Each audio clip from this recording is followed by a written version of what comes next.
បាទសួស្តីបងប្អូនអរគ្នាជួបគ្នាជាមួយមីនទៀតហើយបាទមានបន្តទៅបាទពីគូថ្ងៃនេះបាទក្នុងការប្រកួត Premier League 2025-2026 បាទសម្រាប់ពីគូនេះមានចង់លើកឡើងគឺគូទី1 Fulham ប៉ះគ្នាជាមួយ Sunderland បាទដែលគូទី2បាទ Newcastle ប៉ះគ្នាជាមួយនឹង Man City តោះបងប្អូនចូលរួមទូទាត់លេងជាមួយគ្នាទាំងគ្នាតែក្រុមពីរនេះក្រុមណាយកឈ្នះក្រុមណាហើយនឹងស៊ីគ្នាប្រហែលគ្រាប់ដើម្បីទូទាត់លេងក្រុមវីដេអូទាំងអស់គ្នាជាមួយមីនបាទ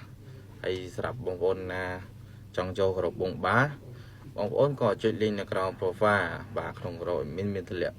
គូជារៀងរាល់ថ្ងៃបាទសិទ្ធិភាព100សពហើយបងប្អូនចូលជាសមាជិករបស់មានថាទៀតមានឱកាសចាត់រង្វាន់រៀងរាល់មួយសប្តាហ៍ម្ដងបងប្អូនហើយក៏មាន event លេងជារៀងរាល់ថ្ងៃផងដែរបាទហើយថ្ងៃនេះមានក៏មានកដោ Christmas មួយចង់មកចែកជូនបងប្អូនបាទបងប្អូនដាក់ទឹកប្រាក់ត្រឹមតែ$50នឹងទទួលបានអាវ grade A មួយពីគោខ្មែរបាទនេះគឺអាវអញ្ចឹងតែបងប្អូនចង់បាន